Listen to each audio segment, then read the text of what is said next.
Mon Seigneur et mon Dieu, je crois fermement que tu es ici, que tu me vois, que tu m'entends. Je t'adore avec tout mon cœur. Je te demande pardon de tous mes péchés.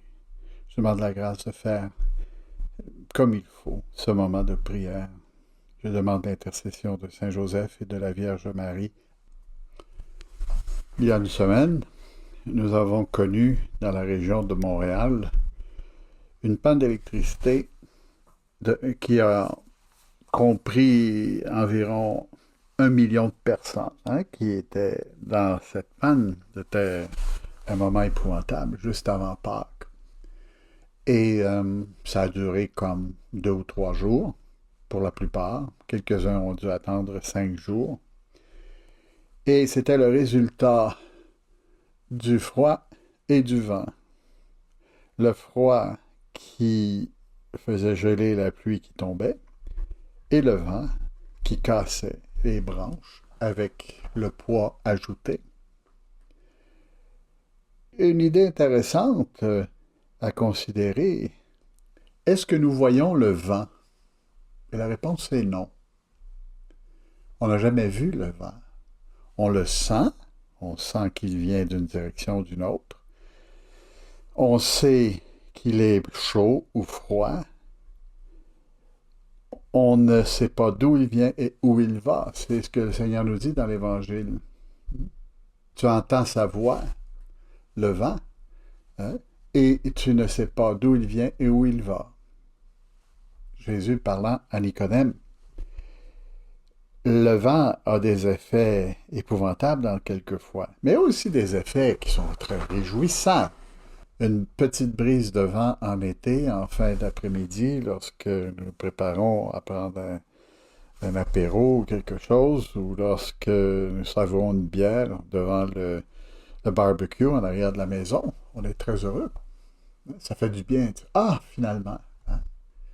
Le vent a souvent des effets bénéfiques. Le vent fait avancer les bateaux à travers la voile. Le vent est quelque chose qui nous est étranger, mais auquel nous sommes toujours habitués, mais toujours surpris. Et pourquoi est-ce que je vous parle du vent? C'est que le vent que nous ne voyons pas, nous connaissons très bien ses effets. Le Seigneur utilise cette parabole dans l'Évangile d'aujourd'hui. Il nous dit, il nous faut naître d'en haut. Et là, il dit, le vent souffle où il veut. Tu entends sa voix, mais tu ne sais pas d'où il vient, ni où il va. Il en est ainsi pour celui qui est né du souffle de l'esprit. Intéressant. J'ai regardé la définition dans un vieux dictionnaire de 1931 sur le latin classique. Pas le latin d'église, mais le latin classique. Le latin classique nous dit que spiritus, ça veut dire, entre autres choses, l'air, mais souvent le vent. Ensuite, ça veut dire le souffle de vie. Après ça, le souffle de quelqu'un, le souffle du vent, évidemment. Donc, ça revient toujours, l'idée du vent nous reprend toujours sur le fait que on sent le vent, mais on ne le voit pas. Et le Seigneur dit, il faut être rené d'en haut. Il faut, pour pouvoir comprendre l'Esprit Saint, être investi du souffle de l'Esprit. Nicodème reprit, comment cela peut-il se faire? On vit encore dans la foulée de Pâques, qui devrait nous mystifier pendant toute notre vie. Quel échange entre la mort de Jésus pour nous, l'amour de Jésus pour nous, et notre très limitée réponse, même généreuse, elle est très peu, et le Seigneur l'apprécie. Comment cela peut-il se faire? Dit Nicodème. Jésus lui répondit, tu es un maître qui enseigne en Israël et tu ne connais pas ces choses-là.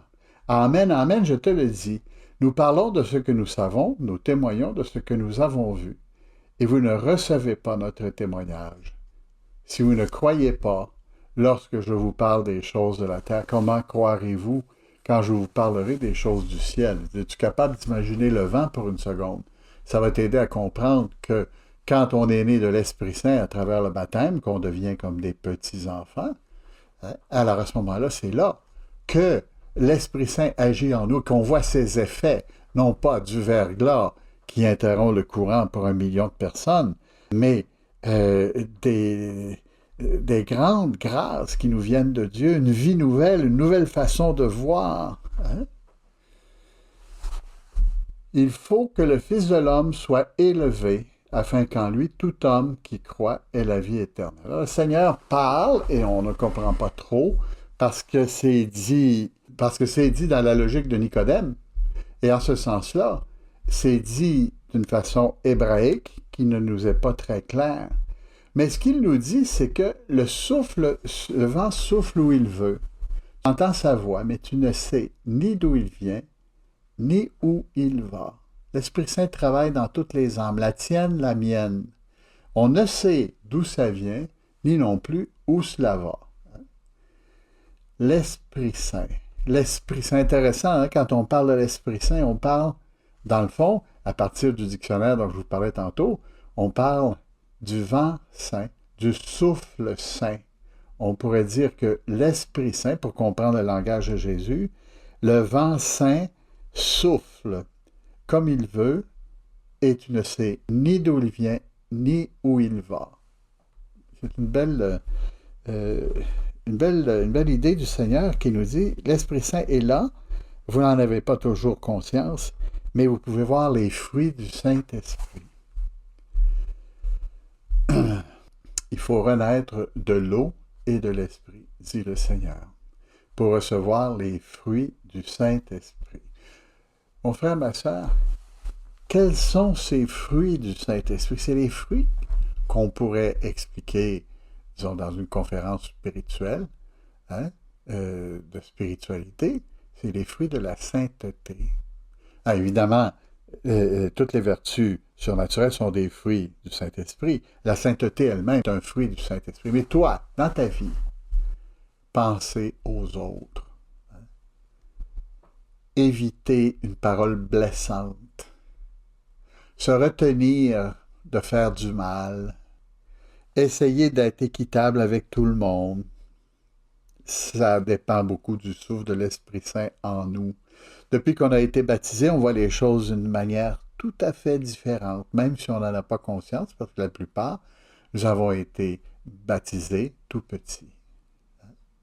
Mais depuis qu'on est baptisé, on ne voit plus les choses de la même manière. Depuis qu'on a découvert que l'Esprit est présent en nous et qu'il souffle où il veut, avec notre confirmation spécialement, on ne voit plus les choses de la même façon.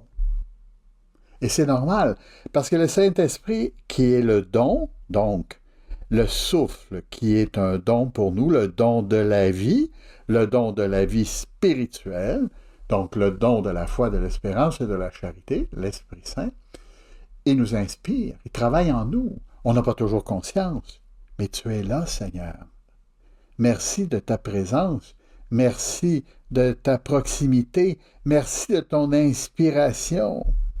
Jésus, en mourant sur la croix, nous a donné le don de l'Esprit Saint, ce qui n'était pas là avant. Et aujourd'hui, tous ceux qui ont reçu le baptême, ceux qui ont le baptême de désir, ont des grâces actuelles pour pouvoir recevoir une certaine forme de foi, d'espérance et de charité, dans la mesure où ils sont profondément dans la charité du Christ. De toute manière, nous voulons considérer les fruits de l'Esprit Saint. Laissons-nous guider, pour un moment, par les paroles du catéchisme de l'Église catholique. Et ça va nous aider aussi à nous-mêmes à voir comment l'Esprit Saint est présent en nous. Parce qu'on ne le voit pas, il faut voir les fruits. Les fruits de l'Esprit Saint ne sont pas les simples fruits de l'intelligence humaine. Hein? On nous dit les fruits de l'Esprit, numéro 1832, sont des perfections, donc une façon de voir nouvelle, que forme en nous le Saint-Esprit comme des prémices de la vie éternelle, c'est-à-dire le commencement de la vie éternelle en nous. La tradition de l'Église en énumère 12. Charité, joie, paix, patience, longanimité, bonté. On pourrait continuer tous les autres. Hein? La continence, la modestie, la chasteté. Catéchisme de l'Église catholique. Alors, l'Esprit Saint travaille en nous, il fait des choses qu'on ne peut pas faire tout seul, mais où on nous demande, ben, au moins, écoute, laisse-moi rentrer, laisse-moi travailler, aide-moi, tiens ça pour moi, fais ça pour moi. L'Esprit Saint, lorsqu'on prie le Seigneur aussi, Jésus, lorsqu'on prie le Père, l'Esprit Saint travaille en nous. On ne peut pas dire Dieu, je t'aime sans l'intervention de l'Esprit Saint. C'est magnifique. Nous voulons demander aujourd'hui, à partir de l'Évangile d'aujourd'hui, considérer la force du vent. Considérer la force du vent de l'Esprit Saint. Considérer la force avec laquelle Marie a reçu ce souffle de l'Esprit Saint lorsqu'elle a dit que cela me soit fait selon ta parole.